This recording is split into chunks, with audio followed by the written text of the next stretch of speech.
সমাগত পঞ্চায়ত নিৰ্বাচনক লৈ মাজত মাথো কেইটামান দিন বাকী। ভোটাৰৰ পদূলিয়ে পদূলিয়ে এতিয়া দেখিবলৈ পোৱা গৈছে পঞ্চায়ত নিৰ্বাচনৰ প্ৰাৰ্থীসকলক। সমান্তৰালভাৱে বিভিন্ন ধৰ্মীয় অনুষ্ঠানসমূহতো নেদেখাজনৰ আশীৰ্বাদ ল'বলৈ ভিৰ কৰিছে পঞ্চায়ত নিৰ্বাচনৰ প্ৰাৰ্থীসকলে। শিৱসাগৰতো দেখা গৈছে অনুৰূপ পৰিৱেশ। শিৱসাগৰৰ ঐতিহাসিক কাঠপাৰাত থকা নিত্যানন্দ দেৱ থানতো সেৱা লৈ নিৰ্বাচনী বৈতৰণি পাৰ হ'বৰ বাবে নেদেখাজনৰ ওচৰত সেৱা লৈছেহি কেইবাগৰাকীও প্ৰাৰ্থী। শাসকীয় বিজেপি দল ৰাইজৰ দলৰ একাধিক প্ৰাৰ্থীক এইদৰে দেখা গৈছে শিৱসাগৰৰ নিত্যানন্দ দেৱ থানত। মই ৫ নং জিলা পৰিষদৰ ১৮ নং বানমুখ গাঁও পঞ্চায়তৰ আঞ্চলিক পদৰ সদস্য হিচাপে বিজেপি দলৰ পৰা প্ৰাৰ্থিত্ব আগবঢ়াইছোঁ। আজি আমি প্ৰথমে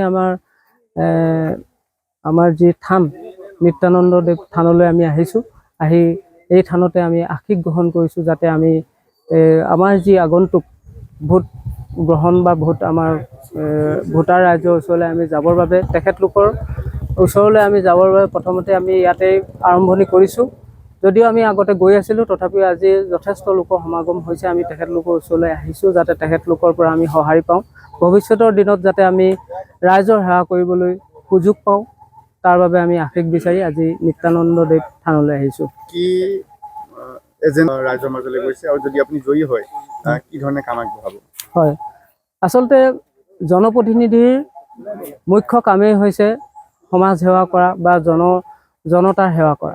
কিন্তু মই ব্যতিক্ৰমভাৱে আগবাঢ়িছোঁ, কিয়নো মই কেৱল প্ৰতিশ্ৰুতিৰ বন্যা বোৱাই মই আগবাঢ়িব বিচৰা নাই। মই ভাবিছোঁ যে মই যদি ৰাইজে মোক এই সেৱা কৰাৰ সুযোগ দিয়ে তেনেহ'লে মই পঞ্চায়তখনত কেৱল কেন্দ্ৰীয় চৰকাৰ বা ৰাজ্য চৰকাৰৰ যিখিনি আঁচনি চলি আছে সেইখিনিৰ ওপৰতে ভিত্তি নকৰি বিভিন্ন ধৰণৰ যেনে ধৰক ঠাইতে থকা যিবোৰ উৎপাদনমুখী স্থল আছে সেইবোৰৰ আমি যুৱ প্ৰজন্মক নিয়োজিত কৰি তাতে যে তেখেতলোকক স্বাৱলম্বিতাৰ এটা পথ দেখুৱাব পাৰোঁ তেনেকুৱা ধৰণৰ বিভিন্ন আঁচনি গ্ৰহণ কৰাৰ পৰিকল্পনা কৰিছোঁ।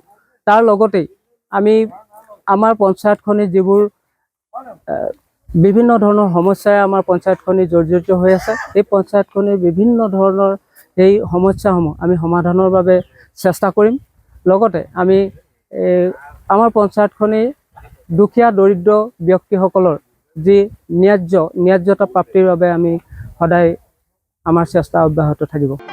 শিৱসাগৰৰ পৰা ৰাতু কুমাৰ দাসৰ ৰিপৰ্ট, NE 24।